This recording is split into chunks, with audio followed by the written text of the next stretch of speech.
Hello friends, आज हम discuss करेंगे UP DElEd fourth semester math में जो कल हमने चैप्टर सीखा था चतुर्भुज, उससे रिलेटेड एक्सरसाइज में जितने भी क्वेश्चन हैं और मोस्ट ऑफ द वो क्वेश्चन हमने लिए हैं जो पिछले साल पूछे गए हैं। इससे आपका बेनिफिट होगा। आप कहोगे सर क्या बेनिफिट होगा? बेनिफिट ये होगा दोस्तों कि ऐसे ही क्वेश्चन आपके एग्जाम में आएंगे और अगर इन क्वेश्चनों के आप कंसेप्ट को बेहद अच्छे तरीके से दिमाग में सेट कर पा रहे हो तो यकीनन अगर इस चैप्टर से क्वेश्चन आएगा तो डेफिनेटली आप लगा पाओगे। तो मैंने क्वेश्चन यहाँ पर लिख रखे हैं। टोटल फर्स्ट स्लाइड में मैं 5 क्वेश्चन लिया हूँ और ये 5 क्वेश्चनों को मैं अच्छे से एक्सप्लेन करूंगा। देन इसके बाद भी 5 क्वेश्चन हैं जिनको मैं और आपको कराने वाला हूँ। तो अंत तक आपको रहना है, काम एक करना है, वीडियो को शेयर करना और चैनल को सब्सक्राइब करना है। आइए स्टार्ट करते हैं। फर्स्ट क्वेश्चन आप पढ़िए। क्वेश्चन कह रहा है कि एक समचतुर्भुज का जो क्षेत्रफल है वो 150 सेंटीमीटर स्क्वायर है। यदि एक विकर्ण की लंबाई 10 सेंटीमीटर है तो दूसरा विकर्ण आपको बताना है। अब वही लोग इस क्वेश्चन को लगा सकते हैं जिन्होंने कल की क्लास को देखा है, क्योंकि कल मैंने बताया था समचतुर्भुज का क्षेत्रफल क्या होता है। तो इजीली सभी दोस्त जो जिन्होंने कल देखा है वो तुरंत लगा देंगे कि जो समचतुर्भुज का क्षेत्रफल होता है वो क्या होता है भैया। सभी लोग बताएंगे तो होता है 1/2 इंटू D1 और इंटू D2। अब D1 D2 क्या होता है? D फॉर डायगोनल, यानी पहले डायगोनल और दूसरा डायगोनल। यही आपको दिया गया, इसमें वैल्यू रखो और अपना आंसर ले आओ। आप कहोगे जी कैसे? तो हमने कहा क्षेत्रफल दिया गया है दोस्तों 150 सेंटीमीटर स्क्वायर बराबर 1/2 इंटू कोई एक डायगोनल रख लो। एक डायगोनल कितना दिया है? 10 सेंटीमीटर, तो मैंने 10 सेंटीमीटर रख लिया। दूसरा डायगोनल पता करना है तो हमने कहा वो D2 ही होगा। अब क्या करेंगे सर? 2 से काट देंगे इसको कितनी बार में? 5 बार में। तो ये निकल कर आएगा 150 सेंटीमीटर स्क्वायर बराबर में 5 सेंटीमीटर और इंटू में D2। अब सर ये निकालना है तो इधर क्या एक्स्ट्रा चीज आपको दिख रही है? आप बोलोगे 5, तो इस 5 को इधर भेजो। ये इंटू में है, इधर आएगा डिवाइड में, यानी निकल कर आएगा 150 सेंटीमीटर स्क्वायर और अपॉन में ये आ गया 5 सेंटीमीटर बराबर उस तरफ क्या बच गया? D2 बच गया। 5 से काट दोगे तो 3 बार में, 1 0 ये लग गया। 2 सेंटीमीटर से 1 सेंटीमीटर कट जाएगा तो आंसर कितना आ गया कि जो सर दूसरा डायगोनल है वो आ गया 30 सेंटीमीटर। बोलो पहले क्वेश्चन का यही आंसर आ रहा था कि नहीं आ रहा था? जो दूसरा डायगोनल है वो कितना आ गया दोस्तों? वो आ गया 30 सेंटीमीटर। क्लियर? 30 centimetre done. बिल्कुल बेसिक सा क्वेश्चन था। दूसरा क्वेश्चन पढ़िए। दूसरा क्वेश्चन क्या है और उसको समझकर आप आंसर लगाने की कोशिश कीजिए। प्रश्न संख्या 2 ये कुछ इस तरीके से है। ये कह रहा है कि यदि किसी समचतुर्भुज के विकर्ण क्रमशः 24 सेंटीमीटर तथा 10 सेंटीमीटर हैं तो चतुर्भुज का परिमाप माने पेरीमीटर आपको बताना है। कैसे सर लगाएंगे? तो जरा आओ एक समचतुर्भुज बनाते हैं। अगर मैं क्वेश्चन नंबर 2 की बात करूंगा तो फर्स्ट ऑफ ऑल मैंने एक समचतुर्भुज आपके सामने ऐसे बना दिया। ठीक है सर, ऐसे बना दिया समचतुर्भुज। इसका कोई रैंडम नाम रख लेते हैं। तो मैं मान लेता हूं ये रहा होगा MNO और P, ये आपका एक क्या रहा होगा? समचतुर्भुज रहा होगा। अगर मैं इसके डायगोनल को ड्रा करूं तो इसके डायगोनल आमने सामने के वर्टेक्स को मिलाने वाली लाइन को डायगोनल कहते हैं। और इसकी मैंने खास बात क्या बताई थी कि इसके डायगोनल एक दूसरे को समद्विभाजित करते हैं और 90 डिग्री पर काटते हैं। कल यही तो बताया था। बस यही आप लगाओ कि अगर ये पूरा एक डायगोनल 24 का है तो मैं मान लेता हूँ ये 24 का है तो ये 12 और ये 12 का हो जाएगा। बोलो बिल्कुल क्लियर हो गई बात। दूसरा 10 है तो ये 5 और ये 5 हो जाएगा। अब कोई सा भी एक आप ट्रायंगल ले लो, कोई सा भी एक ट्रायंगल। तो मैं लेता हूँ ट्रायंगल कौन सा? ये मान लेता हूँ O पर काटते हैं तो POD में PO ये मान लेता हूँ D। ट्रायंगल PDO में, है ना, PDO में। अब ये ट्रायंगल हमें मिल गया। अब हम जानते हैं कि जो एंगल O है, D है, ये बीच वाला एंगल जो D है ये 90 डिग्री है। अगर 90 डिग्री है तो यहाँ पैथागोरस परिमेय लग जाएगी, यानी मैं कहूँगा 90 डिग्री के ठीक सामने वाली भुजा होती कर्ण, यानी वो हो जाएगा PO का स्क्वायर बराबर ये D है ना, PO है, PO का स्क्वायर बराबर ये हो जाएगा PD का स्क्वायर, यहाँ D पॉइंट है, और प्लस में हो जाएगा DO का स्क्वायर। अब यहाँ पर सर वैल्यू रखिए, PD कितना दिया गया है 12, तो ये 12 का स्क्वायर। PO कितना दिया है, तो PO दिया गया है, आपको देखो ये निकालना है, PD स्क्वायर 12 और OD आपको कितना दिया है 5 का स्क्वायर, और PO स्क्वायर तो निकालना ही है, अभी जस्ट बताया। PO स्क्वायर बराबर क्या होगा, 12 का स्क्वायर 144 हो गया, 5 का स्क्वायर 25 हो गया। जब आप इसको फर्दर ऐड करोगे तो 169 आएगा, यानी PO का स्क्वायर कितना आ गया 169। जब स्क्वायर को इधर भेजोगे तो रूट में आ जाएगा, यानी मैं कहूँ कि PO कितना आ गया, तो 13 आ गया। अब सर ये PO है क्या, P से लेकर O तक की ये डिस्टेंस, तो ये डिस्टेंस 13 सेंटीमीटर आ गई है ना। अगर ये 13 तो ये भी 13 हो जाएगी, अगर ये 13 तो ये भी 13 हो जाएगी, और अगर ये 13 तो ये भी 13 हो जाएगी। क्यों हो जाएगी, क्योंकि सर ये समचतुर्भुज है। ऐसा चतुर्भुज जिसकी सभी भुजाएं बराबर होती हैं वह समचतुर्भुज होता है। अब हमसे पूछे इसका परिमाप, अब परिमाप क्या होगा, सारी भुजाएं बराबर हैं तो सभी भुजाओं का योग, यानी 13 को 4 बार ऐड कर दो, तो 13 प्लस में 13 प्लस में 13 और प्लस में 13 सेंटीमीटर इनके साथ आपको लगा लेना है। 13 प्लस 13 प्लस 13 करोगे तो 52 सेंटीमीटर क्या आ जाएगा, इस क्वेश्चन का सही जवाब आ जाएगा। तो जितने भी लोगों का आंसर 52 सेंटीमीटर आ रहा था वो बिल्कुल करेक्ट है। बिल्कुल सिंपल सा नन्हा प्यारा क्वेश्चन था जो आपने लगा लिया होगा। कितना आंसर आया इसका, तो इसका आंसर आ गया है 52 सेंटीमीटर। ठीक बात, डन हो गई, इतनी बात बिल्कुल क्लियर हो गई होगी। नेक्स्ट थर्ड नंबर क्वेश्चन, प्रश्न संख्या 3 को रीड कीजिए और बताइए क्वेश्चन नंबर 3 का बिल्कुल सही यूनिक उत्तर आप बताइए क्या होगा। यूनिक तो खैर नहीं बता सकते क्योंकि यूनिक नहीं हो सकता रे बाबा, क्योंकि उत्तर तो एक ही होगा। इस क्वेश्चन में कहा गया है कि इस चित्र का क्षेत्रफल आपको बताना है। अच्छा एक बात बताओ, ये आपका कौन सा चतुर्भुज है, यानी विच टाइप है, किस टाइप का है, समचतुर्भुज है, समांतर चतुर्भुज है, समलंब चतुर्भुज है, आयत है, वर्ग है, ये कौन सा चतुर्भुज है। तो आप कहोगे ओहो ये तो हमारा समलंब चतुर्भुज है।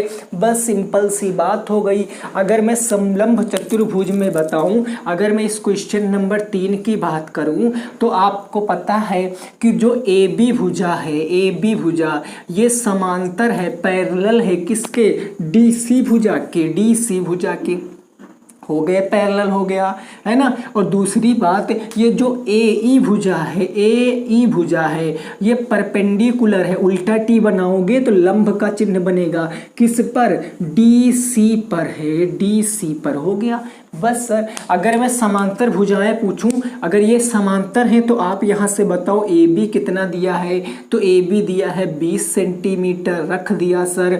और नीचे देखो पूरा DC, ये D और C कितना दिया है, तो DC दिया है 30 सेंटीमीटर सर। अब मैं इसकी हाइट की बात करूं, हाइट माने H क्या होगा, जो लंब होगा, यानी AE कितना है 8 सेंटीमीटर है। अब सर सब कुछ तो हमें पता है, अब आप केवल हमें इतना बताइए कि इसका क्षेत्रफल क्या होता है, बस आप इतना बताइए कि इसका एरिया क्या होता है।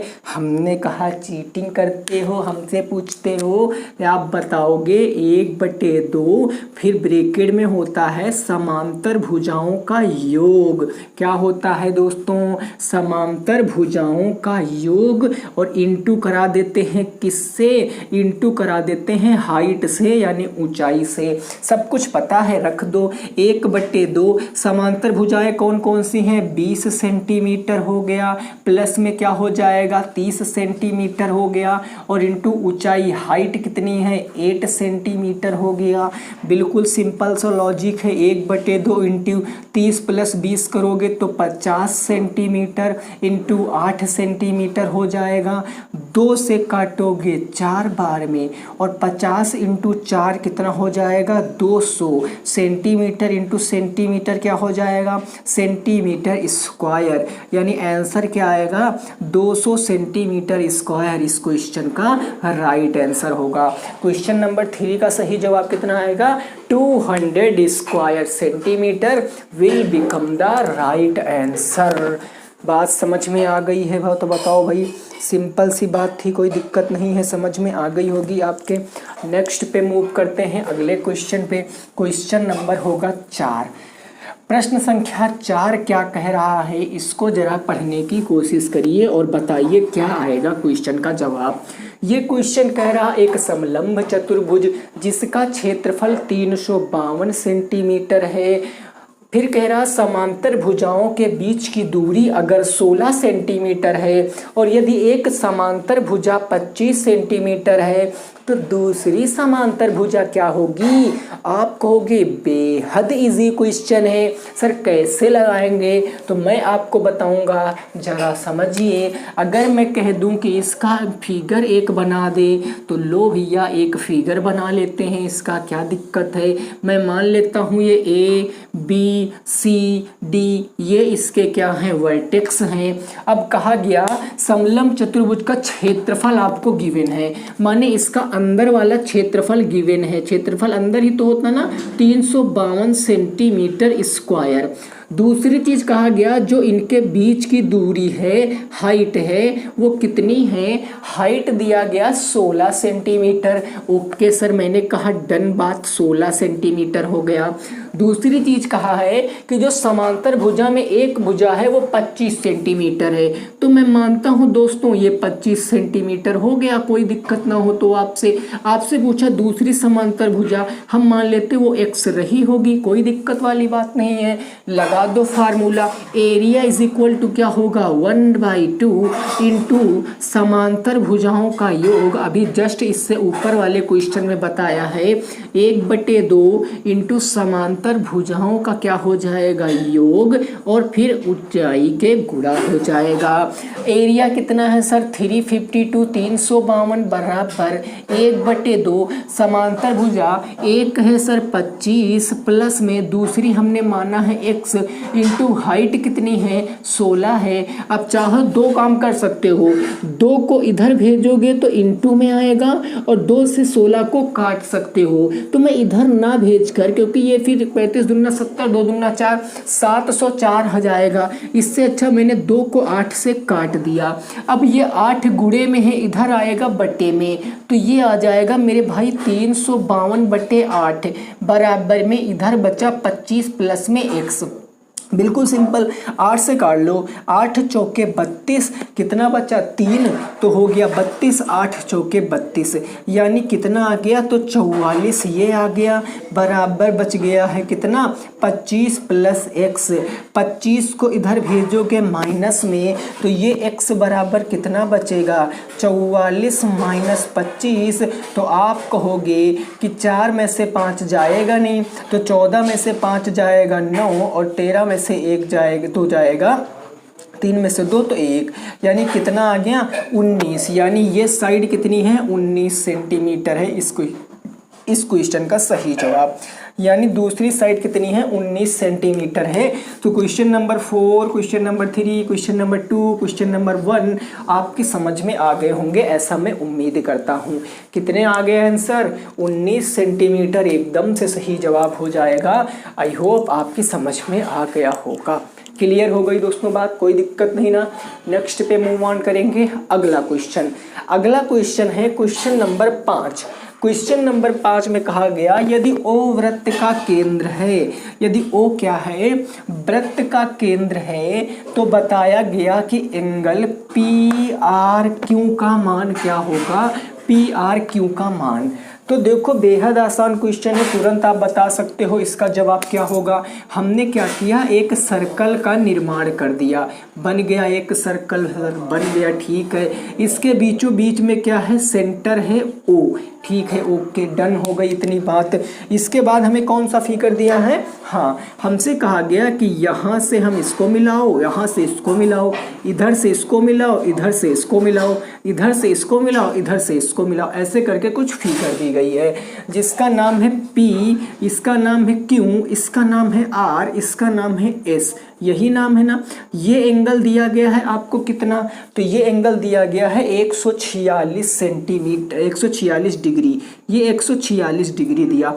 आपसे ये वाला एंगल पूछा तो मैं मान लेता हूँ ये x डिग्री होगा, ठीक है। अब मैंने आपको कल एक बात बताई थी, अगर मैं इन दोनों पॉइंटों को मिलाता हूँ, इन दोनों पॉइंटों को मिलाता हूँ तो क्या ये एक जीवा बनेगा, और जीवा से अगर मैं सेंटर पर कोई एंगल बनाता हूँ और उसी जीवा से अगर मैं सरकमफेरेंस पर कोई एंगल बनाता हूँ तो उसका रिलेशन क्या होता है। कहोगे सर आपने कल बताया था कि अगर एंगल PSQ मैं निकालूं, एंगल PSQ क्या होगा, ये हाफ होगा, आधा होगा किसके, एंगल POQ के। ये बात कल मैंने बताई थी अगर आपने ऑब्जर्व की हो, POQ के। तो ये एंगल आपको निकालना है तो भैया निकालते हैं, PSQ बराबर 1/2 इंटू ये एंगल कितना है 146 है, 2 से काटेंगे 2 सत्ते 14, 2 तिया 6, यानी एंगल PSQ बराबर कितना आएगा 73 डिग्री आ जाएगा, 73 डिग्री आ जाएगा। ये वाला एंगल कितना आ गया भैया, इसका आधा 73 डिग्री आ गया। अब आपसे ये पूछा है तो इसको कैसे निकालोगे, तो आप लिखोगे हम जानते हैं, कहोगे क्या जानते हैं, तो हमने कहा आप ये जानते हैं कि जो चतुर्भुज PQRS है यह क्या है, यह एक चक्रीय चतुर्भुज है, साइक्लिक क्वाड्रिलेटरल है भैया, चक्रीय चतुर्भुज है। और चक्रीय चतुर्भुज की विशेषता क्या होती है, चारों शीर्ष भैया कहाँ होंगे, तो वो वृत्त की परिधि पर होंगे। देखो 1 2 3 4, चारों शीर्ष वृत्त की परिधि पर हैं। अगर चारों शीर्ष वृत्त की परिधि पर हैं तो ये चक्रीय चतुर्भुज हुआ। और चक्रीय चतुर्भुज में एक क्या गुण था कि आमने सामने का एंगल कितना होगा, आमने सामने का एंगल 180 डिग्री होगा। यानी PSQ मैं कहूँ angle PSQ angle PSQ plus में कौन सा एंगल PRQ बराबर किसके होगा 180 डिग्री के बराबर होगा, 180 डिग्री के बराबर होगा। तो PSQ कितना आपने निकाला है 73 आपने यहाँ रख दिया, प्लस में एंगल PRQ आपको निकालना है, ये हो गया 180 डिग्री के। 73 उधर जाएगा माइनस में, तो एंगल PRQ कितना हो जाएगा 180 माइनस 73। यानी अगर मैं आपसे कहूँ एंगल PSQ क्या होगा 180 से 73 घटाओगे 73 7 80, यानी उस एंगल का मान कितना आएगा 107 डिग्री आ जाएगा। 107 डिग्री क्या होगा, एकदम से सही जवाब होगा 107 डिग्री क्वेश्चन का सही जवाब हो जाएगा। उम्मीद करते हैं कि आपको समझ में आया होगा। कितना आएगा आंसर 107 डिग्री बिल्कुल सही जवाब हो जाएगा। क्लियर है, स्क्रीनशॉट ले लीजिए, बेहद इंपॉर्टेंट है आपके लिए। ये 3 से 4 बार पेपर में पूछा गया है, याद रखना। जब बैक पेपर हुआ था तो भी ये पूछा गया था, उससे पहले ये फ्रेशर वालों को भी पूछा गया था, तो इम्पोर्टेंट है आप लोगों के लिए। ठीक है, ले लीजिए आप स्क्रीनशॉट, तब तक मैं इधर वाले को एकदम क्लीन कर देता हूँ। ठीक है, और वीडियो को भाई शेयर करते रहिए अपने दोस्तों के साथ। और जब क्लास ख़त्म हो जाया करे तो आप एक बार अपना कमेंट ज़रूर लिखा करें, क्योंकि वो उन कमेंटों को पढ़कर ही हमें मोटिवेशनल मिलता है और हम आपके लिए क्लास बनाते हैं। ठीक है ना, तो एक कमेंट मेरे नाम का ज़रूर लिखा कीजिए। चलिए अब देखो, मैं अगला क्वेश्चन आपके सामने देता हूँ। ये क्वेश्चन क्या है, तो इस क्वेश्चन को ज़रा आपको बताना है। ठीक है ना, अब सारे साइक्लिक क्वाड्रिलेटरल के आपके क्वेश्चन है। हाँ, इसमें दिया गया है कि एक सर्कल है, ऐसे करके एक सर्कल है। ठीक है, ये सर्कल का क्या है, सेंटर है। ये सर्कल का सेंटर है और यहाँ से यहाँ तक की दूरी आपको ये भुजा दी है, ऐसे करके यहाँ बना दिया गया है, फिर ये ऐसे करके एंगल लाइन खींची गई है, ठीक है ना, ये एंगल की लाइन खींची गई है। अब इनके नाम दिए गए हैं ABCO, ऐसे करके नाम दिया गया। इस क्वेश्चन में कहा गया कि जो O है ये वृत्त का क्या है, ये वृत्त का सेंटर है, वृत्त का केंद्र है, ये चीज दिया गया। फिर कहा गया है कि यदि एंगल ACB जो है वो 70 डिग्री हो, ACB 70 डिग्री हो, तो आपसे कहा गया है कि एंगल OAB का मान बताओ, एंगल OAB का मान बताओ। जो थ्योरम मैंने अभी बताई है वही थ्योरम लगा दो, आंसर आ जाएगा। ये भी क्वेश्चन आपके पेपर में पूछा गया प्रश्न है, तो आप इस प्रश्न को कैसे लगाओगे? आप कहोगे sir very very simple question है। हमने कहा जी बिल्कुल, एक तो वेरी वेरी वेरी सिंपल है। कैसे? अब जरा मेरी इस बात को समझना, अगर मैं इस क्वेश्चन को सॉल्व करता हूँ, अगर मैं सॉल्व करता हूँ तो हम क्या कहेंगे कि सर जो OA भुजा है, OA भुजा ये किसके बराबर होगा? OB भुजा के बराबर होगा। दिस यानी दिस इक्वल टू दिस। अब सर कैसे, हाउ? तो मैं कहूँगा यार ये तो वृत्त की त्रिज्याएं हैं, क्योंकि केंद्र से परिधि तक की दूरी क्या होती है? वृत्त की त्रिज्या होती है। और वृत्त में कितना भी त्रिज्या खींच दो वो हमेशा क्या रहेंगी? बराबर रहेंगी। अगर ये इसके बराबर है तो इसका रीजन लिखोगे, ये वृत्त की क्या है? ये सर वृत्त की रेडियस, रेडियस माने क्या है? वृत्त की त्रिज्याएं हैं। अगर ये भुजा इस भुजा के बराबर है तो इसीलिए का सिंबल लगाओ। एंगल OAB, एंगल OAB बराबर होगा एंगल OBA के, एंगल OBA के। क्यों होगा? क्योंकि ये संगत कोण है। संगत कोण का मतलब क्या है सर? क्योंकि ये संगत कोण इसलिए है करस्पॉन्डिंग साइड के करस्पॉन्डिंग एंगल बराबर होते हैं। आपने देखा होगा ये समद्विबाहु त्रिभुज बन गया, क्योंकि समद्विबाहु त्रिभुज क्या होता है? ऐसा त्रिभुज जिसके दो भुजाएं बराबर। अगर ये भुजा इस भुजा के बराबर तो इसके सामने का जो भी एंगल होगा इसके सामने के एंगल के बराबर होगा। तो अगर ये भुजा इस भुजा के बराबर तो इसके सामने का ये एंगल इसके सामने के ये एंगल के बराबर हो जाएगा। सिंपल सा लॉजिक है। तो मैं मान लेता हूं कि ये x डिग्री होगा, ये x डिग्री और ये भी x डिग्री होगा। अब सर अगर हमें x का मान पता चल जाए, यदि हमें x का मान पता चल जाए तो हम आसानी से बता सकते हैं।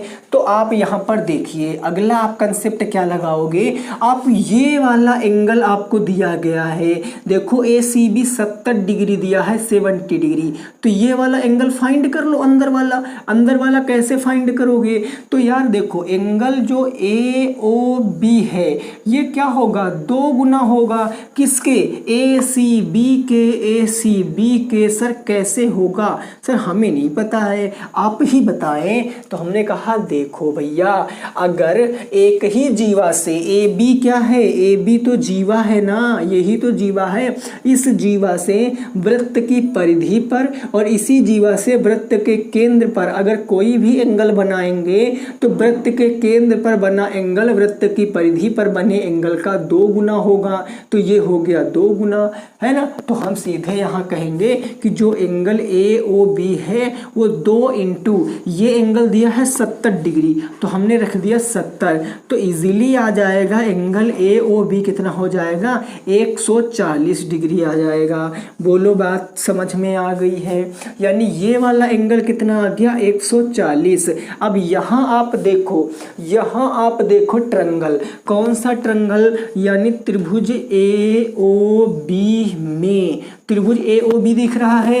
अरे ये भैया जो ब्लैक कर रहा हूँ ये देखना, ये वाला त्रिभुज आपको दिख रहा है ना, ये वाला। तो इस त्रिभुज में मैंने जब त्रिभुज वाली क्लास आपको बताई थी, पढ़ाया था कि त्रिभुज के तीनों अंतःकोणों का योग, हाँ 180 डिग्री। कितने डिग्री? 180 डिग्री। तो मैं कहूँगा कि एंगल OAB, ऐसे कह देता हूँ, एंगल OAB प्लस में एंगल OBA, एंगल OBA और प्लस में एंगल AOB, एंगल AOB ये कितने डिग्री होगा? 180 डिग्री। अब सर ये x है, ये x है और ये कितना आ गया है? ये आ गया है 140 डिग्री। 140 डिग्री बराबर 180 हो गया। 140 उधर भेज दो माइनस में और ये x 2x, यानी 2x बराबर क्या होगा? 180 माइनस 140, तो 2x बराबर क्या आ जाएगा? 180 से 140 जाएगा सर 40 डिग्री। x निकालेंगे तो 20 दूना 40, यानी x की वैल्यू कितनी आएगी? 20 आएगी। और x ही क्या माना है? x ही तो आपने ये एंगल माना है। आपसे देखो OAB ही पूछा था ना, OAB ही, तो OAB ये एंगल भी 40 डिग्री है और ये एंगल भी 40 डिग्री है। कोई सा भी एक एंगल आप बता दीजिए। This is equal to 40 degree. बोलो समझ में आ गई बात? कितना आसान सा क्वेश्चन था। मतलब हम कह दे तो इस गोले का पूरा आसान सा क्वेश्चन यही था। क्या बात समझ में आई है? अगर बात समझ में आई है तो सभी लोग बताएंगे कि जी बिल्कुल समझ में हमें आ गई है। ठीक है, डन। आओ नेक्स्ट अगले क्वेश्चन पे पहुंचते हैं और अगले क्वेश्चन को आपको मैं समझाता हूं। अगले क्वेश्चन से पहले आपको एक कंसेप्ट समझना बहुत ज़रूरी है, जिसे कहते हैं कि ऑल कंसेप्ट का बाप, सभी कंसेप्टों का जो पिता है वो यही कंसेप्ट है, क्योंकि ये चतुर्भुज में बहुत ज़्यादा लगता है, खास करके चक्रीय चतुर्भुज यानी साइक्लिक क्वाड्रिलेटरल में। तो ये क्या है ज़रा समझिए। अगर मैं कहता हूँ कि कोई एक सर्कल है, यानी सर्कल, कोई भी सर्कल है, अगर इस सर्कल का मैं ये सेंटर O मानता हूँ, ये वृत्त का क्या है? केंद्र है। ये O वृत्त का क्या है? सेंटर है। तो मैं लिख भी देता हूं कि O क्या है? ये वृत्त का केंद्र है। समझ कर जाना, क्योंकि लास्ट क्वेश्चन इसी पर बेस्ड है। तो वृत्त क्या है? O वृत्त का केंद्र है। अगर O वृत्त का केंद्र है तो ये भैया दो इक्वल पार्टों में डिवाइड हो गया कि नहीं हो गया? आपका ये जो सर्कल है दो इक्वल पार्टों में डिवाइड हो गया, हाफ सर्कल सेमी सर्कल के रूप में, है ना? ये डिवाइड हो गया सर। अगर ये हाफ सर्कल हो गया है तो आप स्वयं से बताइए कि इस सर्कल में हम क्या करेंगे? कोई सा भी एंगल बनाएंगे। इस सर्कल में हम कोई भी एंगल बना लें, कितने भी एंगल बना लें इस सर्कल में, सारे के सारे एंगल कितने होंगे?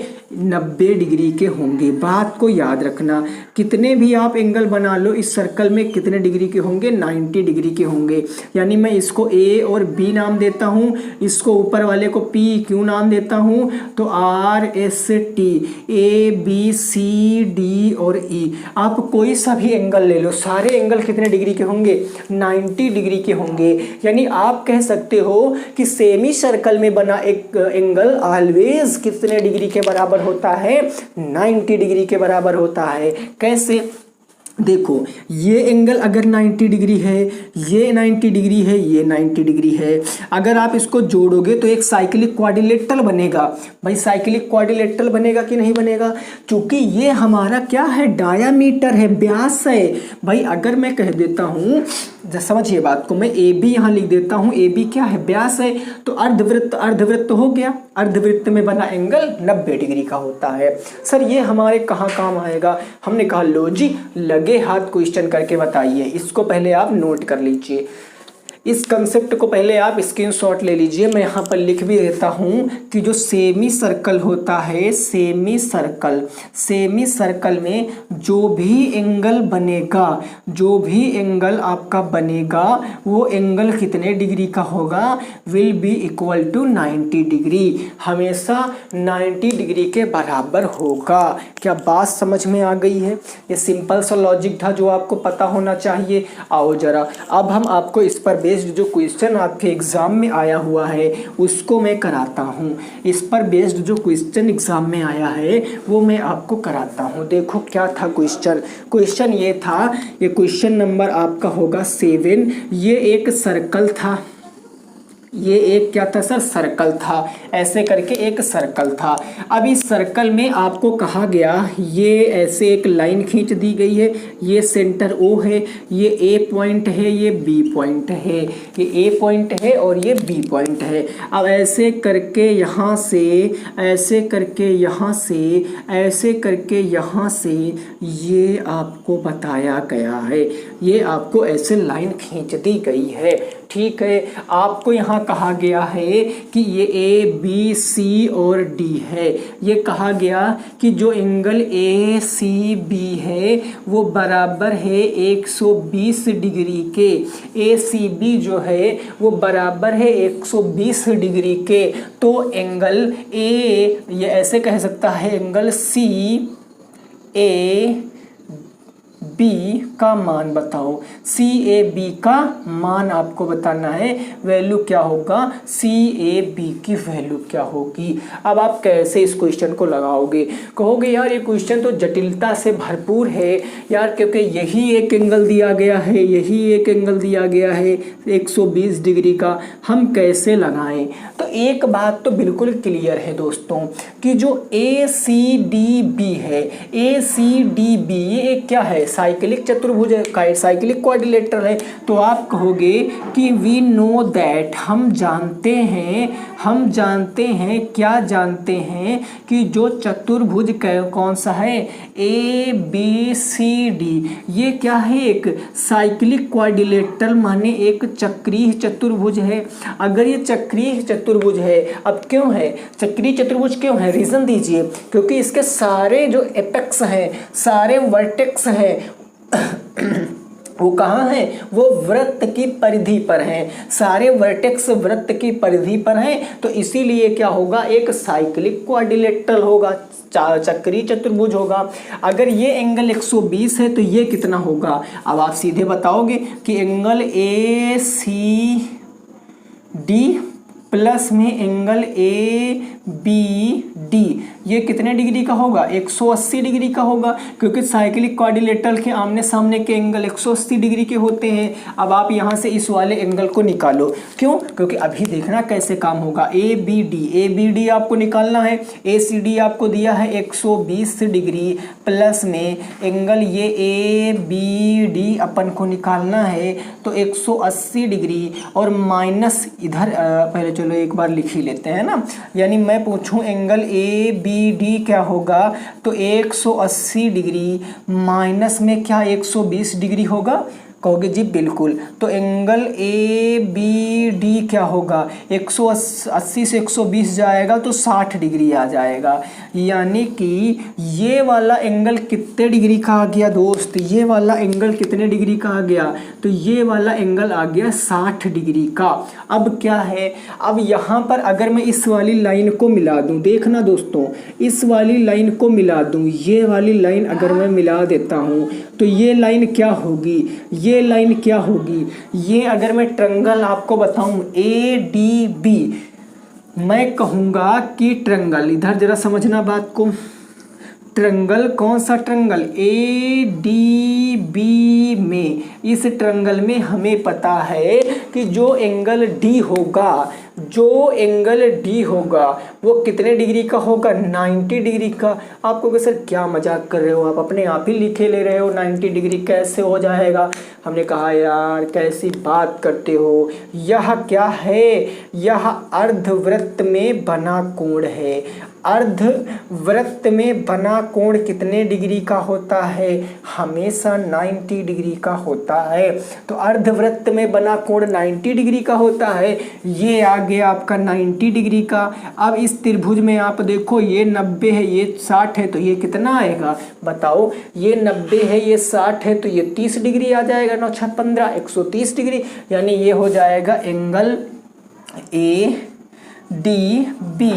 प्लस में एंगल ABD डी प्लस में एंगल BAD, प्लस में एंगल BAD बराबर कितना होगा 180 डिग्री के हो जाएगा। वैल्यू रखिए, ADB कितना आया है 90 डिग्री आया है, ABD कितना आया है 60 डिग्री आ गया है। ये आपको निकालना है तो एंगल BAD बराबर कितना हो गया 180 degree. 9 6 15 150, 150 equal to angle BAD बराबर 180 डिग्री। 150 उधर जाएगा माइनस में तो एंगल BAD बराबर कितना होगा 180 माइनस 150, तो एंगल BAD क्या हो जाएगा BAD 30 डिग्री इस क्वेश्चन का जवाब है। यानी 30 डिग्री क्या होगा इस क्वेश्चन का जवाब होगा। आपसे यही एंगल पूछा था कि ये एंगल क्या होगा, ये एंगल होगा आपका कितने डिग्री का, ये एंगल होगा आपका 30 डिग्री का। 30 डिग्री क्वेश्चन का सही जवाब है। अब कहोगे सर आपसे तो पूछा था CAB, ये पूरा वाला एंगल पूछा था ना, ये पूरा वाला एंगल पूछा था। तो अब यहाँ से आप देखो कैसा लॉजिक लगा सकते हो। अब आप यहाँ से देखो कैसा लॉजिक लगा सकते हो, देखो जरा। अब मैं कहूँगा कि ये पूरा क्या है, एक आपका ये पूरी एक कोड है, जीवा है, और इस जीवा से अगर मैं यहाँ पर कोई एंगल बनाऊं तो वो एंगल इसके बने एंगल का कितना होगा, इसके बने एंगल का आधा होगा, 2 गुना होगा। ये 120 है तो यहाँ बन जाएगा 240 का।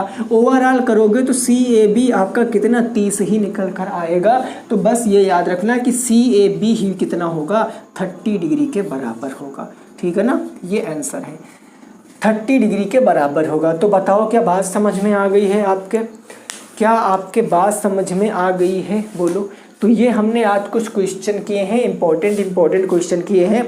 अब नेक्स्ट क्लास में मैं आपको पढ़ाऊंगा त्रिकोणमिति। त्रिकोणमिति 2 क्लास में ख़त्म कर दूंगा। इससे पहले मैंने वैसे त्रिकोणमिति पर एक मैराथन आपको दी है, लेकिन अब जब सारा कुछ चैप्टर वाइज ही चल रहा है, पूरा फ्लो में चल रहा है, तो इस फ्लो में हम सारा कुछ सीखेंगे। अभी आपके कितने चैप्टर बचे हैं, त्रिकोणमिति बचा हुआ है, और आपका वर्गमूल घनमूल बचा हुआ है, आपका प्रायिकता बचा हुआ है, माध्य माध्यिका बहुलक बचा हुआ है, और आपका कोई सा भी चैप्टर अब नहीं बचेगा। तो इन 3 चैप्टरों को करने के बाद 6 क्लासें होंगी 3 चैप्टरों पर। 3 चैप्टर खत्म करने के बाद सीधा मूव ऑन करेंगे किसके ऊपर, मॉक टेस्ट के ऊपर, और डेली बेहतरीन 10-10 क्वेश्चनों के मॉक टेस्ट लगाएंगे, और जब तक पेपर नहीं होगा तब तक लगाते रहेंगे। बस आप पर डिपेंड करता है कि आप डेली क्लास अगर लेते हैं तो मैं डेली क्लास बनाऊंगा। यदि आपका ही मोरल डाउन हो जाएगा, आपका ही हौसला कम हो जाएगा, तो फिर मेरा भी कम हो जाएगा। ठीक है ना। तो क्लास कैसी लगी जरूर बताना। मिलेंगे दोस्तों आपसे नेक्स्ट क्लास में, तब तक सभी साथी रखेंगे अपना ख्याल। बाय बाय, टेक केयर, जय हिंद, जय भारत और वंदे मातरम।